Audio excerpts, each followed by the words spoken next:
Cenat is building a streaming empire, and it's working. Not gonna lie, it is. And like his mentorship. Low-key, like, not to glaze, but he's a golden age. You know what I'm saying? Like, there hasn't been somebody like that that's came into the community also black. And I feel like he's too good of a person.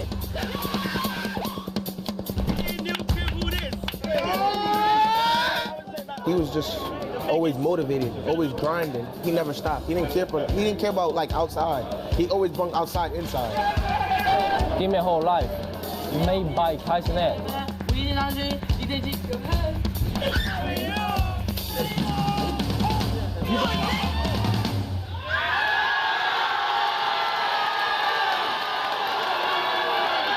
Bro, people don't realize what Cenat has actually done for like the digital age of like streaming and social media, bro.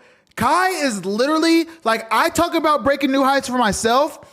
He's getting the bar, breaking through it and setting new bars, bro. I'm Cenat. I'm a streamer. I'm part of the group AMP. And yeah, I'm a content creator. Yeah, it was good chat, yeah. Cenat is, by many metrics, the most popular performer on Twitch, a live streaming platform owned by Amazon. In June, the 23-year-old sat down with Time for a cover story about how he entertains his 18 million followers.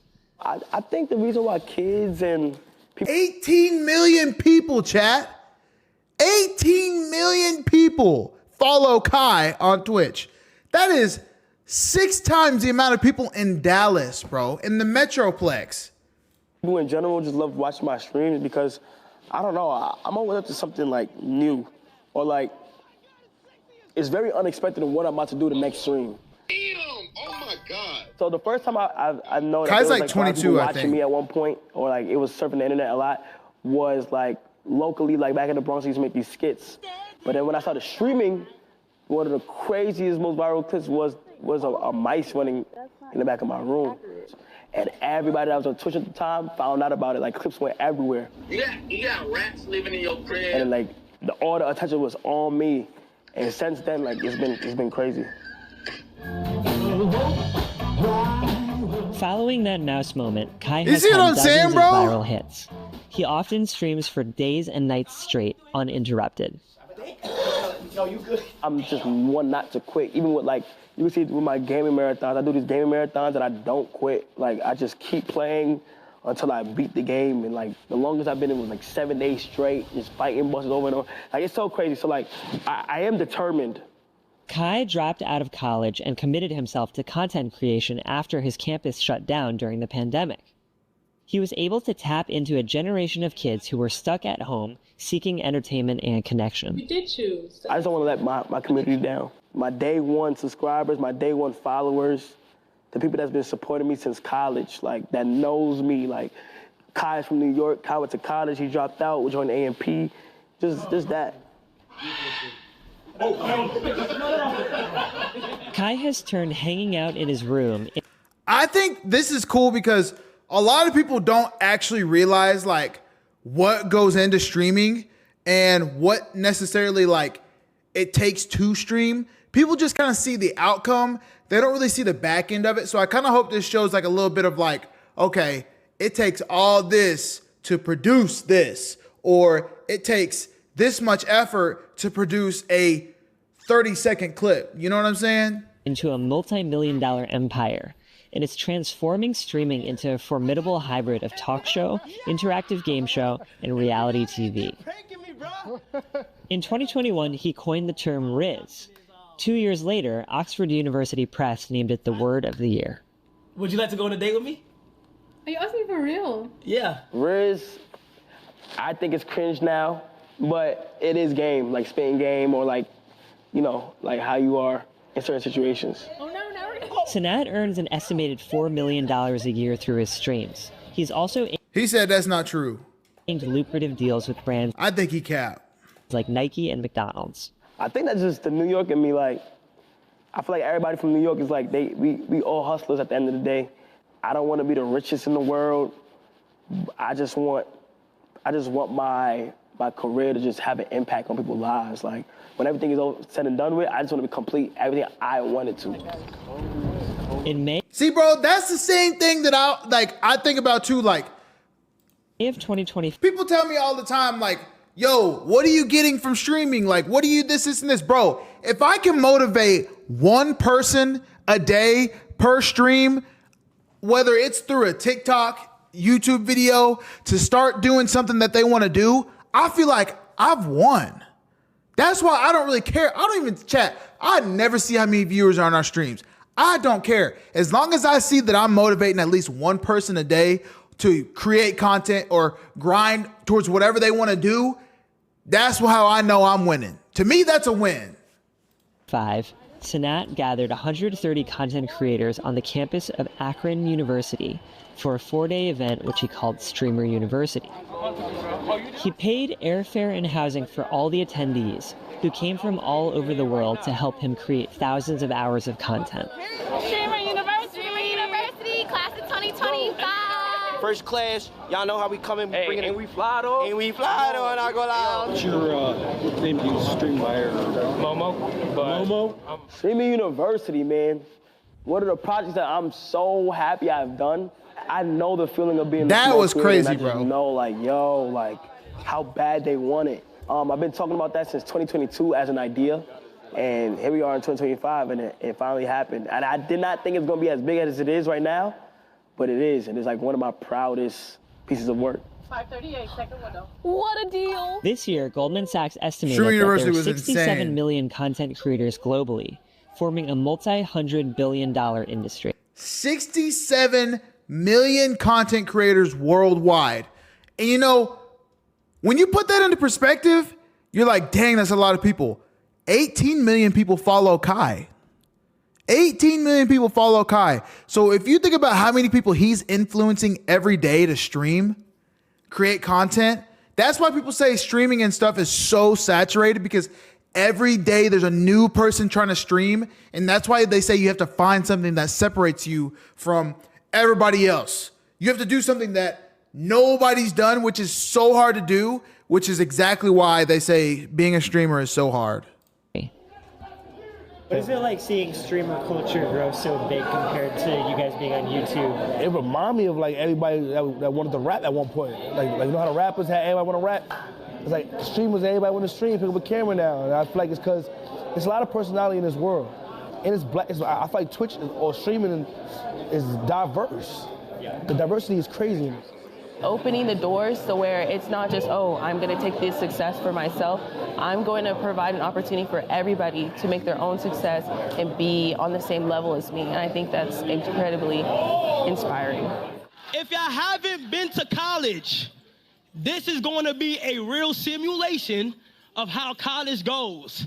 Just way more lit and way more active. I think people would rather watch streamers like myself. Streamer University was literally insane, and others, bro. because it's, in my opinion, it's more of a direct connection and more relatable and more authentic. Because you're streaming, now you cannot stop, you cannot edit. Everything's gonna happen like in a second. So that's what's crazy about streaming. You kind of build a bond with them, opposed to YouTube where you can swipe and watch later, or Twitch where you have to watch it live to be in the mix. You know what I mean? So I feel like if you're watching somebody for hours every day, you kind of build that sister-brother bond with them. You know what I mean? Nah, for real. There's a level of comfortability between the viewers and the streamer, as opposed to like these A-list celebrities where all they do is like they show up to like events every so often to promote themselves, and there's like a barrier between the two. There's not a line of communication. Okay, I'm not gonna lie. Y'all created a crowd outside. It's a crowd outside. To the big creators out there that's in the crowd right now, y'all are gonna be setting examples and meeting new people on campus and showing them Funny how Mike, to really bro. getting they back into the small creators. When did you start watching Kai? Probably around like 2020, 2023-ish. What's your favorite thing that you It's a big ass gap. 2020, 2020, that's a big gap. He just so funny and crazy. Like I would literally turn him on before I go to sleep and just laugh. Cenat inspires so much passion from his young fans, they caused a huge panic during a giveaway event he held in 2023 in New York City. I remember that. Tonight, charges filed against a social media star for allegedly sparking a massive riot in Manhattan's Union Square, leading to 65 arrests and multiple injuries. I done seen a lot of things with the news, with the media, with everybody that's just discovering me. I want y'all to know, like, none of that is how I wanted any of this to go, bro. I need to be able to hit up the right people, make the right calls, and do it the correct way. Because as a whole, bro, we all have to do it. We all have to do better. Cenat paid over $50,000 in restitution and apologized. The Manhattan prosecutors dropped their charges against him. The event was a that was reminder literally of how much insane, scrutiny gang. content creators face at all times. Something that I'm noticing within myself that I just discovered is that I have anxiety. Like, I get worried before the event takes place. So, like, if I have an idea, like, I'm always worrying, oh my God, I don't think it's gonna go right. Oh, this is not gonna go right. I'm scared. Like, right before I start that stream, I'm a little nervous. I think it just has to do with, like, not letting my community down, you know? Yeah, round of applause for them. I think burnout is really common with content creators because a lot of people will post consistently for a really long time, but it does take a lot because if you want to make something entertaining, you have to have a lot of high energy, and then also you have to be thinking of new ideas. So I feel like some of the risks will be, getting bullied, getting judged, getting hated on, and if you're able to handle those things in content creation, you'll be set. You'll be able to handle everything. So it's a lot of internal risks. Is it hard to keep your life private? And I'm always like, you know what? I love sharing my life because people get to learn like the lessons that I get to learn. Even if you start off isolated, you're gonna find that one person that you're gonna relate to, and you're gonna find that friend that you feel comfortable with, or even your community. I was just terribly depressed, anxiety-ridden, PTSD, you name it. And it was also right after I graduated college, so it's like all those support systems that I had in place were just gone suddenly. And it was like, okay, you're an adult now. So I definitely turned to gaming in that way and really want to help people out the same way that people helped me. There's a lot of adults who feel like, oh, streaming is not like a real living, or like it's not a real profession. What would you say to that? We have to pay taxes based on it. We still have to report this. Bro, one thing I know for certain is that you cannot convince older people that streaming can be a full-time job. They think that it's just, going online, doing whatever, and then you get off and you just get a little bit of money from it. I don't think they truly realize that in the month of May, DDG made $357,000 in 1 month, and that's like the low end. So for that, and to me, that's a full-time job. And what she's gonna say sounds like it's gonna be a full-time job too. It's still, it's legal money, and we have to report it to the IRS. So if I have to pay the IRS for this, it's very well a real job, dang it. But I'm proud of everybody. I feel like everybody in some way, shape, or form went there with a certain mindset and left with a greater one, Whether they learn what to do and what not to do, or how to move, or how to make their content, or how to, just communicate with other content creators and really be in that world together. Today, I will be teaching defense against the hating arts. So basically, why do people hate? I say give it a chance and just see why so much people was attracted to it, because I feel like streamers described in the modern day, people don't take the chance of just trying to see how really entertaining it is, and it is modern day TV. I'll just say give it a chance to just... Chat, we've said that before. Streaming is literally modern day television. And just see a streamer stream and just see how it feels.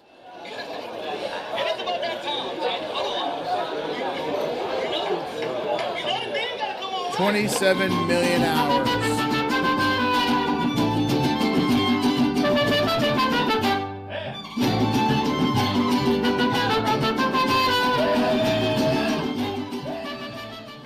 Bro, this video is so good for a lot of reasons.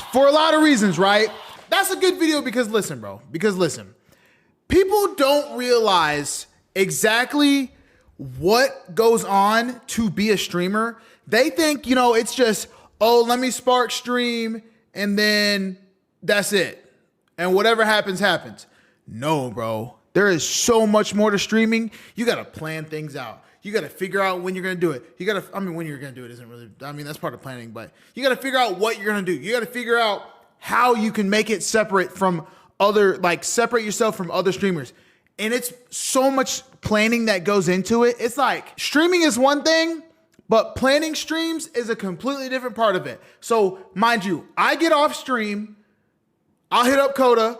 Coda will hit me up, and Coda's always thinking about ways to, you know, make different things look cool, make different things, you know, appeal to the audience. And people don't realize, bro, that is only a part of it, bro, because then you have to execute it. And when you execute it, it's like, all right, this has to be done this certain way for this person to look this way. This person has to look this certain way for this, this, and this. And I'm not saying everything is a scripted, chat, because everything that I do when I'm streaming, it's not none of it is really, it's not scripted. Okay, let me lock in real quick.